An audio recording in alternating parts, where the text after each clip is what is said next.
cannot sleep on an airplane? Top 14 secrets revealed.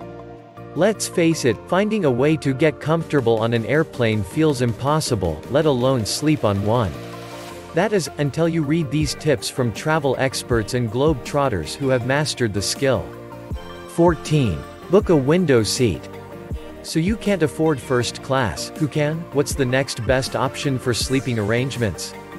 Even though flying coach doesn't allow for the luxury of a fully reclining seat 10,000 feet above the ground, Greg Geronimus, the co-CEO of SmartTours, says a window seat is a great option. Why? It's easier to fall asleep because you can rest your head on the window, either with or without a pillow, you won't be woken up by a fellow passenger looking to get into the aisle, and you can control the light exposure since you're next to the shade. 13. Invest in a good eye mask. Sleeping in an eye mask might make you think of your grandma in her nightgown, but Malina Cahal, a travel agent, says to not knock it until you try it. Because these effectively block out light, it makes it easier to disconnect from your surroundings and imagine you're at home, in the dark, sleeping per usual. But don't just hop down to the local pharmacy and sift through the $1 bin. Instead, Cahal says to spend a bit more. You'll want a thick, comfortable one that actually blocks the light out completely. I recommend paying attention to the nose area because that's where gaps that let light in are fairly common, she says. 12. Eat light and skip the wine. While a grumbling tummy might prevent you from getting to dreamland or make you dream of French fries, eating a super heavy meal isn't a good idea pre-boarding, according to Geronimus. Because your body will need to digest, you don't want to make that process happen when you're up in the air, trying to rest. Instead, he recommends eating light, with a grilled chicken salad or something of the sort. And though vino might usually do the trick to make you pass out on the couch after a workday, Geronimus says to skip the booze to get quality sleep. 11. Don't forget socks. For most people, sleeping in socks can be super uncomfortable and annoying, when they're in the comfort of their own bed. But when you're flying high, it's kind of the opposite. If you're covered in a blanket but your feet are wild and free, they're also cold. 10. Buckle your seat belt over your blanket. Ever finally fall asleep, only to have a flight attendant wake you up to make sure you need to buckle up?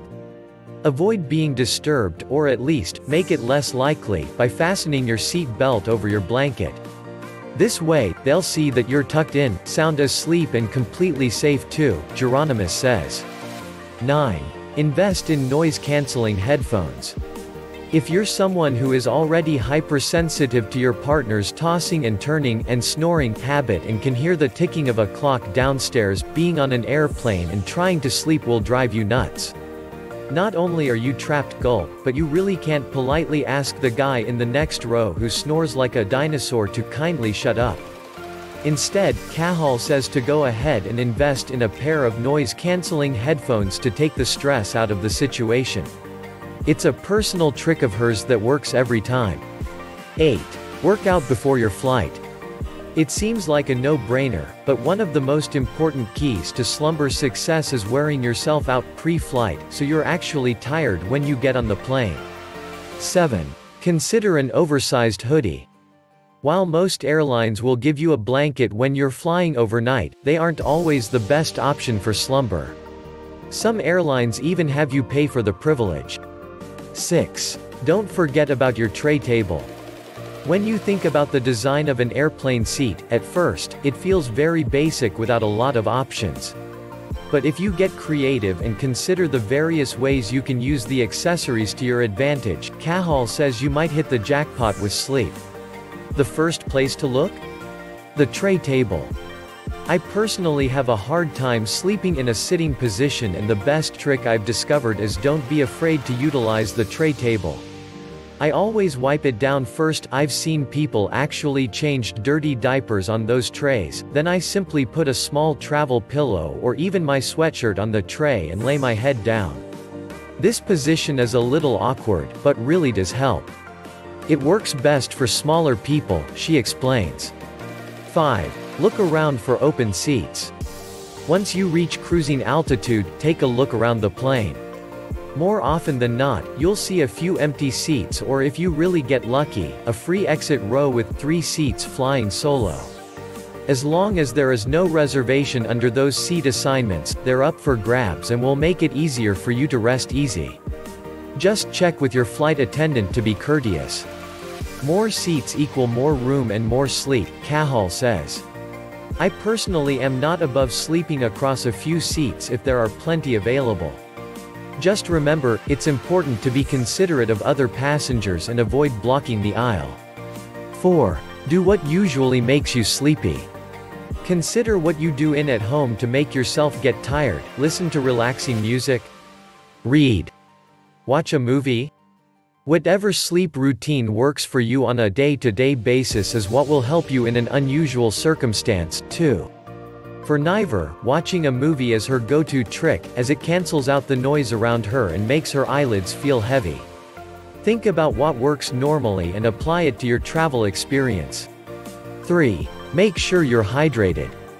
If you rake in a bunch of travel reward points because you're a frequent flyer, catching and boarding flights, then you know how tough the stale air can be for your skin. In addition to moisturizing pre-flight and wearing lip balm, Booth says it's a good idea to hydrate the full 24 hours before your takeoff time, but not right before you board. Drink lots and lots of water before getting on the plane, so that you don't have to drink a lot before going to sleep. Nothing like falling into a deep slumber only to have to wake up due to thirst or to answer nature's call, she says. 2. Don't drink caffeine.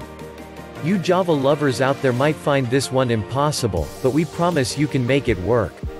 Look at this way, one day without caffeine means that when you land at your destination, you can have all the coffee and espresso that you want. Michelle Weller, a travel agent from TravelLeaders.com, says the way to satisfy your palate, especially when you might be dragging from Java withdrawal, is to bring a chamomile tea bag and down a cup before you sleep. 1.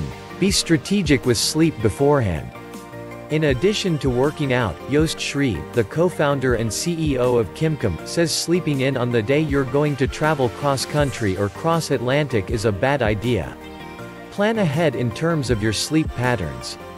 For example, the day before boarding a red-eye, I prefer to wake up early to make sure I am tired enough to ensure that I fall asleep early on the red-eye. That's it, everyone. We hope that y'all will do these secrets. Until next time. Click subscribe, smash like, and hit the bell.